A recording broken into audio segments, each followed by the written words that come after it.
Malcolm Hoenlein, past president of the Conference of Presidents, past CEO, really a force in Jewish political and Jewish cultural life. Malcolm, is the Jewish influence waning in Only if New we York? let it. The answer is it doesn't have to. We have a great young generation that is committed post-October 7th. We have many people who are not involved. We have to now start with the basics, voter registration, get out the vote campaigns. And it doesn't matter what the label is. First, that we got to get them involved to understand how important it is to vote, and then get them to the polls. Second, we have to try to use our influence that somebody who does not represent our interests and in fact acts and uses words of hatred and anti-Semitism will not be acceptable in New York or anywhere else in America. That's up to us as well. We have to make our voices heard, that the turnout of 10% in a primary enables somebody like that to get the nomination. We're not going to let him get the election. Now, you've laid out a plan of action. You've laid out a plan of action. We have a plan of action. How do we do are it? Doing registration of kids in all these Jewish schools and other schools. We are getting volunteers to go door to door. We're organizing community by community in order to get them people who have not registered to come out, people who forgot that they were registered to remind them, and most of all then to get people to come out to the polls in November. And what about this young Jewish community of ours? The young Jewish community. There are many more young Jews who want to be involved, and we have to reach out to them. We have to facilitate their involvement. We have to make it possible for them to be part of the community, to express themselves, to be heard, and in turn to listen and to be guided by the community about the things they want to do. I see amazing young people who were never involved before, who are coming out, young influencers and people who are involved in many important organizations, mostly were involved before in non-Jewish things, are now getting involved in Jewish activities and want to do and help Israel and to fight this candidate. It's as strong as ever, stronger, and in other ways, it's taking a hit like Jewish community is in so many different ways. And we're fighting a good fight, and we're doing good things, and we need to keep doing that and stay the course.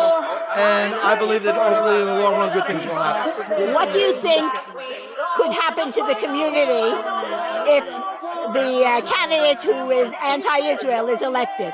I think it will create more divisiveness in New York, not only for the Jewish community, but I think for black and white relations, for rich and poor.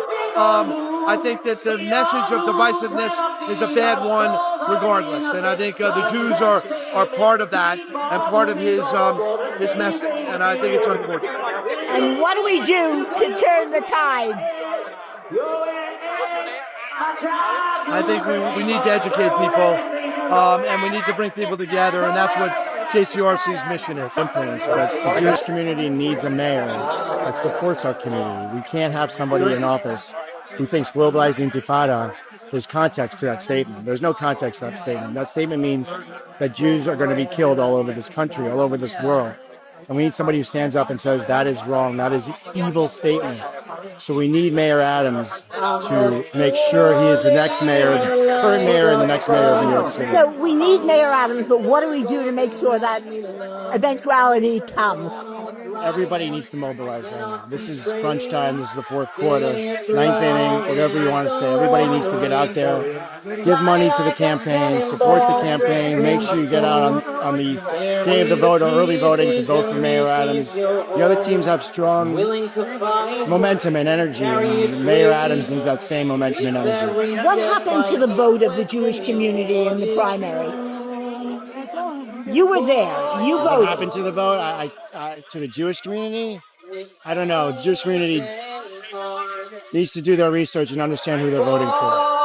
They cannot vote for somebody that doesn't support that community. It's that simple.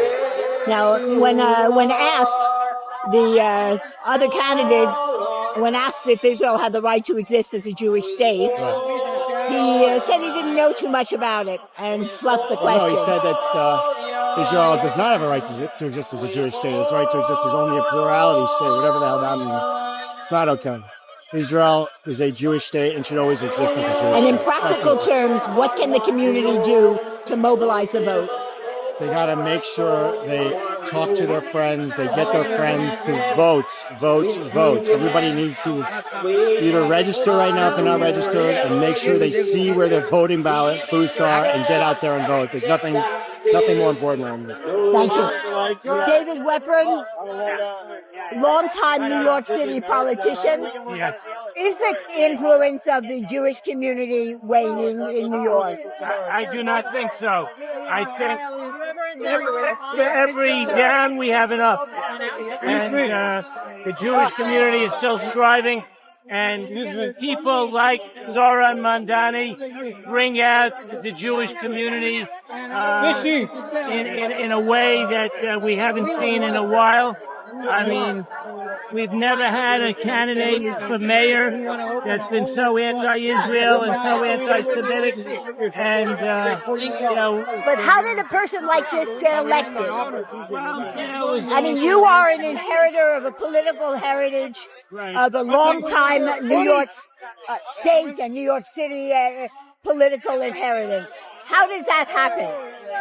Well, he's a socialist. He got elected in the primary with a small population, and the ranked choice voting helped him. But I think it's only temporary, and I think you're going to see someone else becoming mayor. Look, all the traditional rules don't apply. I'm a traditional Democrat, but I cannot support the Democratic candidate. I expect to be supporting Mayor Adams for re-election, and I think he's been a good mayor. So what do we do to change the political tide and have a mayor elected who is in favor of the Jewish community? Well, we have one already. We have Mayor Adams, and I think he will continue to be a very strong supporter of the Jewish community and Israel, and I'm looking forward to the general election in November.